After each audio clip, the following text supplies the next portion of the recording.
Okay. Ready? Bring the Personnel Committee to order, please. October 26th, 2016. Can we dispense with the previous meeting? Make the motion. Make a motion, please. Second. All in favor? Okay. I believe Resolution 79, 80, and Local Law N is being tabled, but they requested a sponsor, Correct. right? Correct? For local law N, correct, yes. Okay. We'll move on to number 4. Michelle, maybe, please. Good evening. Good evening. All right. Michelle. If you would give us a little rendition of what you what you're going to do in the future with your new position, we look forward with it this evening. Thank you, Chairman Beston, Chair Ward, and Social Services Chair McKnight. Thank you it's an honor to be here tonight before you all. Our goals are to continue to provide services that are essential to the citizens of Albany County. DSS serves close to 60,000 people per year, so we touch many, many lives in the county. So taking seriously the importance that the Department of Social Services, the role that the Department of Social Services provides for the County of Albany.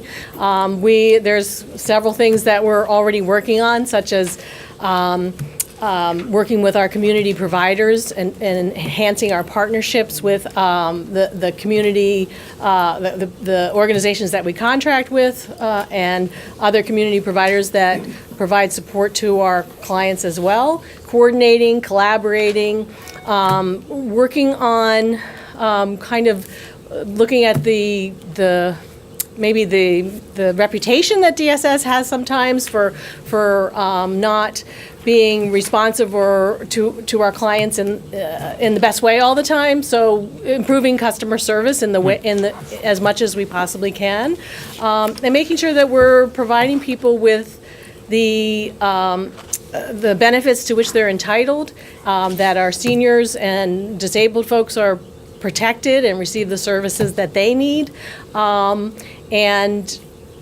looking at how we're measuring what we're doing, how we're tracking our outcomes, what impact are we having in the community. So taking a broader look at the successes at DSS and where we can improve our work, and also working.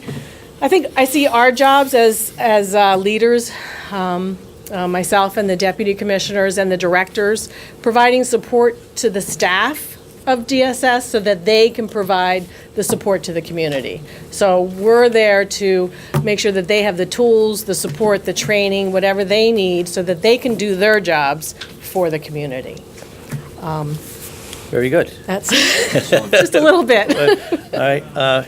Any questions from the committee? Go ahead. It's not so much a question, I was just impressed to see, we got a great letter from Jen and Sam Roberts indicating all your great skills. I'm so happy to see that Sam with the New York State Office of Temporary Disabilities. Great plan. Oh. And I'm just impressed with you. We've worked so closely together with the Social Service Committee and all of my other friends here who are on social service, enjoy your work and your attitude towards delivering services to our constituents in the community. And we're glad to have you on board. We thank the county executive for making a great choice in accepting you to continue to serve on with us as the commissioner of Albany County Department of Social Services. I just have one suggestion. Okay. When we do spring cleaning next year, I want to come into that building at 162 Washington Avenue that I was there at ribbon cutting day when we first opened it from the New York State Department of States. We want to clean it up a little bit and make it look nice for our workers there day to day. You guys like that? Absolutely, absolutely. We're going to have spring cleaning of our... And we're going to renovate the first floor. That's our... Clean it up to the 4th floor and clean it up. Yeah, nicely. absolutely. Thanks a lot. And I applaud her. I appreciate your support Thank on you. that. Thank you. Any other questions from? Go ahead. Commissioner, designate, soon to be commissioner. You and I had the privilege of sitting next to each other this morning at the county aging thing, and we talked a little bit about the extended mission of the Social Services Department. And in my 10 meetings there have been hundreds of contracts with different groups and stakeholders, and some for very large programs and some for very small programs and insulated constituencies.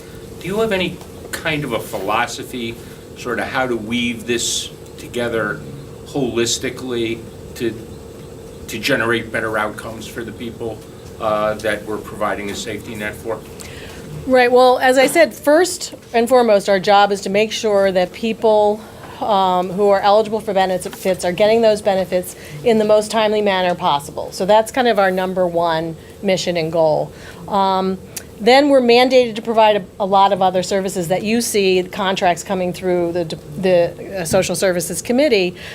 We do look at, we have performance measures for those contracts. So we're monitoring those providers who are providing a service for us and making sure that they're doing what we're asking them to do. So we do evaluate those contracts, and if someone's not performing, we go in and work with them and try to get them to come up to speed or improve, or we rebid those contracts every 5 years. So I think that also part of what I see that we could do more of, leadership at DSS could partner with community providers by serving on other committees, learning about what's happening in the community so that we're not duplicating any services that someone else might be providing, and that they know what DSS is offering and what we can and can't do. I think there's some misconceptions about what our role is in some areas.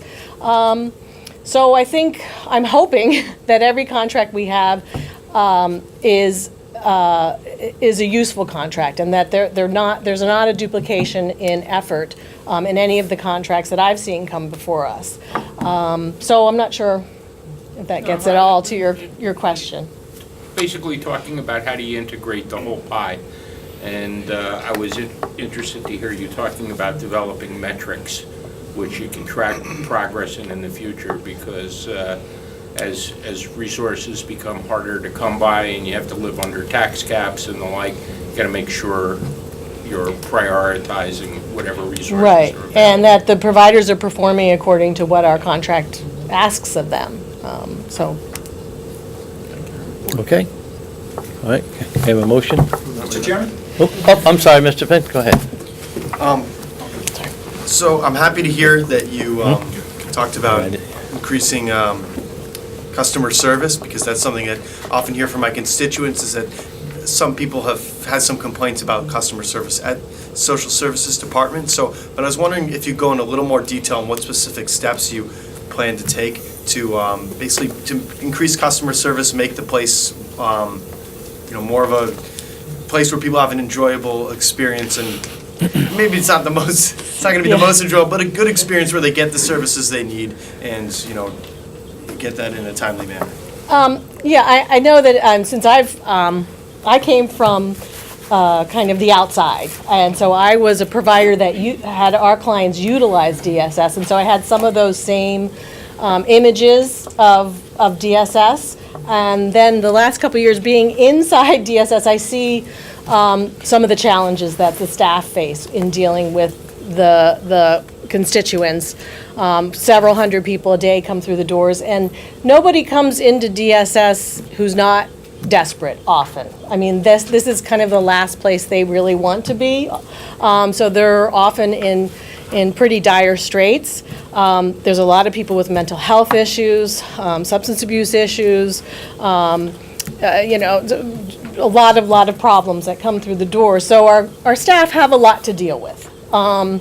So I think that there's a number of things to do. One is, again, to provide that support to staff, and we're looking at things like maybe rotating staff out of reception, not keeping the same people down there all the time, to give people kind of a break from that constant bombardment of hearing people's problems, and the conditions that people are facing over and over again, day after day. I think that's going to burn anybody out.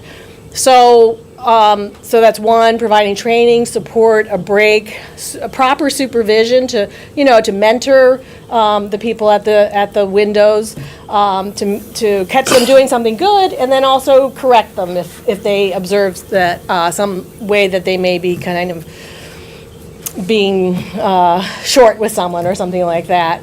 But mostly just to make sure that we're providing correct information in a proper manner to everybody that comes through the door. And also to try to, one of the longer term goals really is to try to reduce the traffic that we do have in reception wherever possible. So one thing that we've just done is our employment workers are now going to be stationed at the Career Central One Stop. And they're going to be doing their interviews of our clients there at a different site, so that they don't have to come through our doors. Those clients don't have to come in and meet with a worker at DSS. They're meeting with their DSS worker at a different location where they can also access the services of the One Stop. So hopefully, and give a real warm transfer to the One Stop, so that the clients will have better success in all of their outcomes. So wherever possible to reduce the number of times that people have to come into the building. A lot of right now, when you apply for SNAP benefits, we don't ever have to see you. You can do it, you can make an application online, we can do an interview over the phone. Everything can be done without actually seeing the person. So where can we do more of that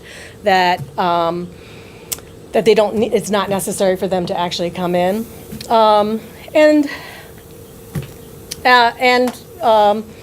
We'll be open to any other suggestions that you might have. If you have ideas that, we can look at, be happy to hear from the staff and from anyone here. Mr. Chairman? Thank you, Mr. Chairman. Commissioner, thank you for being with us. Oops. I spent, I think, the whole afternoon at Social Services. Yes. After I was first elected, and I appreciate your hospitality. A couple things struck me. The level of need is overwhelming. It's overwhelming, it's daily. It never stops. And the big hearts of the people that work there, including you. And one of the things I want to ask you about, it seems to me there's so much pass-through money, feds and state. And even though you are the folks in the front lines every day, you're restricted in what you can do, based on the requirements of the federal and state money. People from Washington who may or may not have a clue about what you're doing every day. So could you use more flexibility? What would that flexibility entail? And can we be advocates for more flexibility? You're right in that most of the funds that we receive from the state and federal government, and even the requirement for a local match, that is all very, very strictly dictated as to what and how we do things, what we can do with those funds and how we do it. We're there for most of our services, except for the adult protective end of things, which is the true social work piece of DSS. We determine eligibility for benefits. We and recertification, and make sure that every I is dotted and every T is crossed, and that we're meeting all the federal and state mandates. We don't have a lot of funds that we can do innovative and creative programming on, for instance, preventing homelessness. What are some of the things that we could do to, for instance, increase the rent supplement for our clients? I'm just throwing that out. So look at the problems that we see our clients having, and have some kind of flexible funding that we can support them in being successful. And also maybe looking at those outcomes. We don't have a lot of resources for doing the research end of things. Really looking at the data and really doing data mining, and having someone who has that head who can really tell us, where we're at. There must be things where you say, well, this is what we have to do, but, if we could only do it differently. Because I don't think people in Washington and Albany have the perspective that your folks have. And I'm wondering, there's things that can be changed. And the legislation can be advocates for change. Can you give me one? Well, I mean, all the paperwork, that's a big one, that's a huge one. And that is one of the most frustrating things for most of the people coming through our doors, is the documentation that's required, proof of income, proof of residency, proof, there's so many things that they must provide and questions that we must ask. And unfortunately, really, the state and federal government's going in the opposite direction. We have a new intake form for our New York Connects, and it's 28 pages long. So I think that it's a hard fight, what you're trying to do, because I see the powers that be are kind of going in the opposite direction of gathering more information. And I think that's hard on the people who are receiving the services. So any barriers we can get rid of, I think that's always a good thing. Okay. Any more? Anybody else? Go ahead. I do have one question. Well, sort of you mentioned that you were going to look at how you're doing, and I don't know if you use the word metrics, but some kind of evaluation of how your services are. Is that correct? Am I paraphrasing that? Right. Well, we would always like to look more at that, yeah. Yeah. I think it would be wonderful if we could take a look at what our most efficient programs are and see what the result is. Sort of chart, well, how long are clients served by a particular program, and then how long can they operate independently from that program, and so on, and what the efficacy is. It would be very interesting, I'm just speaking from my own perspective, to see, we spend a lot of money, we help a lot of people. And I think our goal would be to help as many people as possible with the same budget that we have in front of us. So my question for you would be, is it possible to create some kind of metric to understand what the best way to serve a client is to get him or her or a family back away from temporary assistance and on their own again, and what that looks like? I think the public, at least in the world that I've been living in, has the perspective that a lot of people that are helped by DSS remain helped by DSS, but then there's others who need it who, of course, we don't have room in our budget.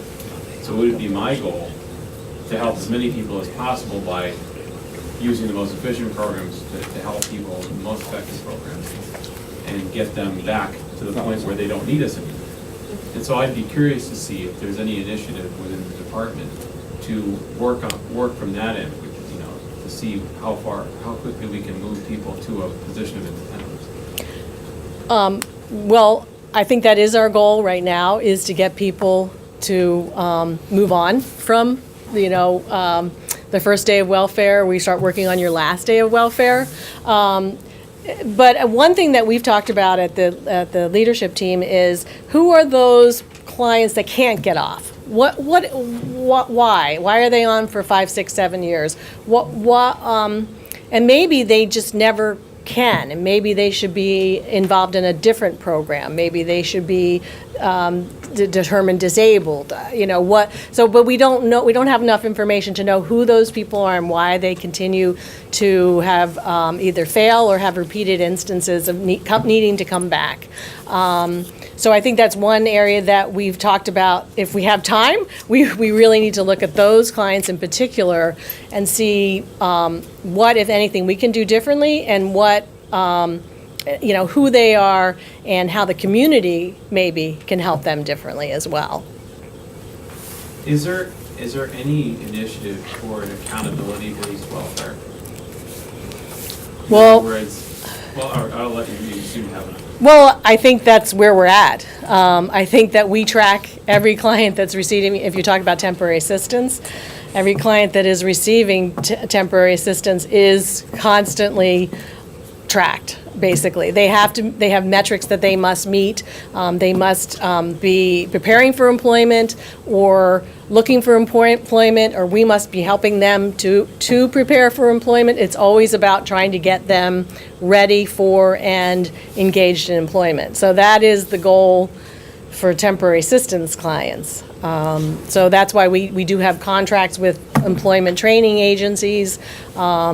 That's why we have this new connection with the One Stop Career Central to try to have better outcomes to help people, get resumes together, look at their skill set, do they need education?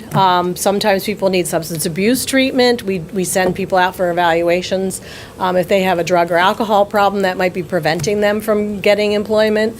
And we work with other partners out there who are trying to support people coming back into the workplace, reentry from the criminal justice system, or people that have no work history at all. I mean, how do you get them into the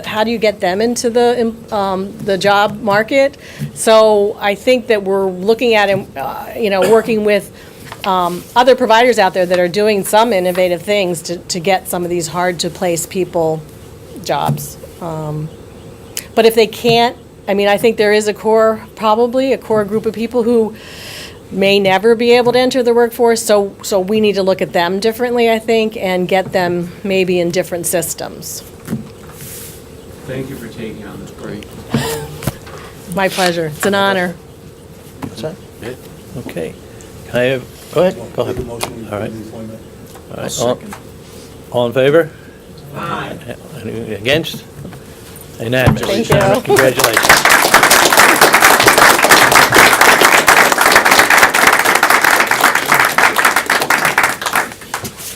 No. Number 5, confirming the appointment of the Commissioner of Department of Management and Budget. Sean? Thank you, Mr. Chairman. I'd like to thank the rest of the committee for taking the time to consider this confirmation that the county executive was so nice to put me up for, and I'd like to thank you.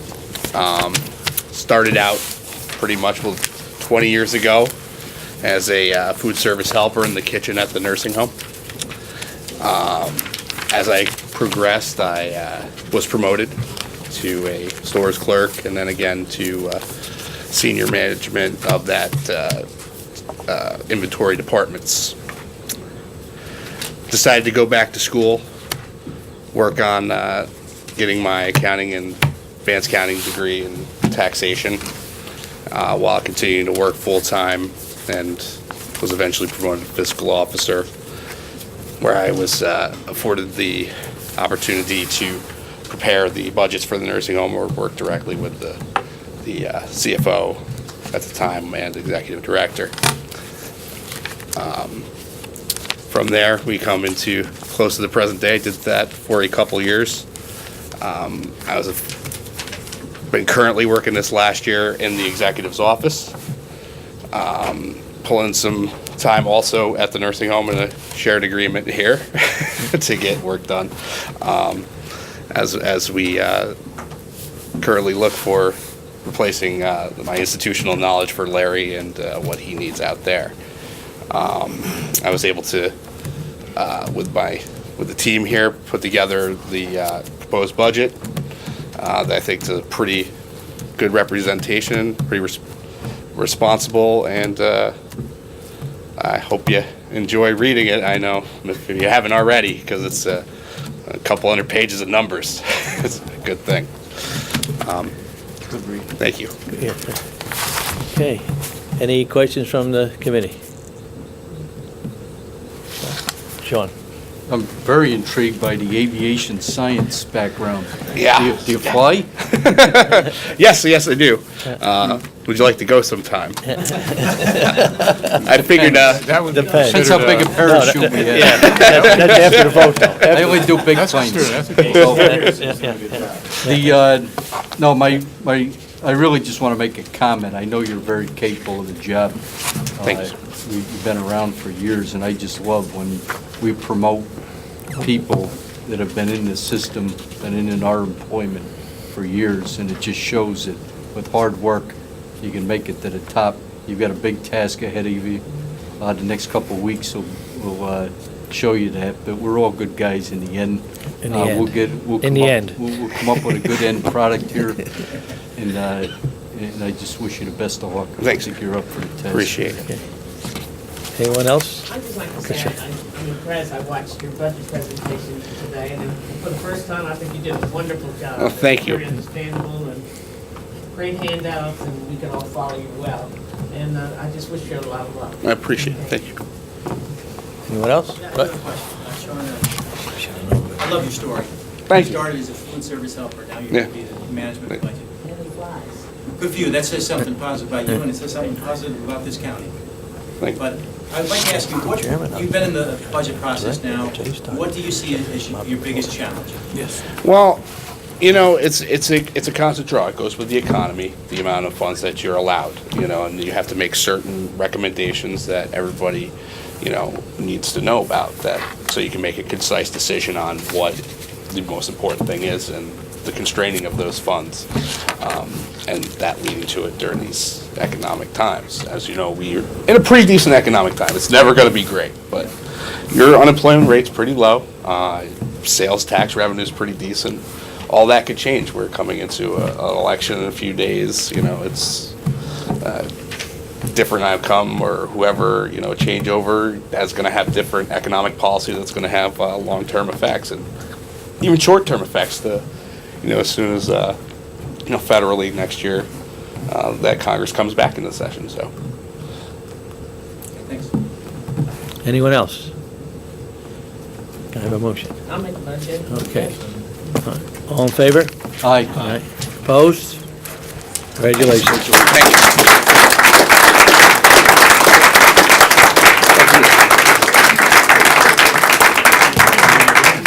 Make a motion to adjourn? Motion. Second. All right.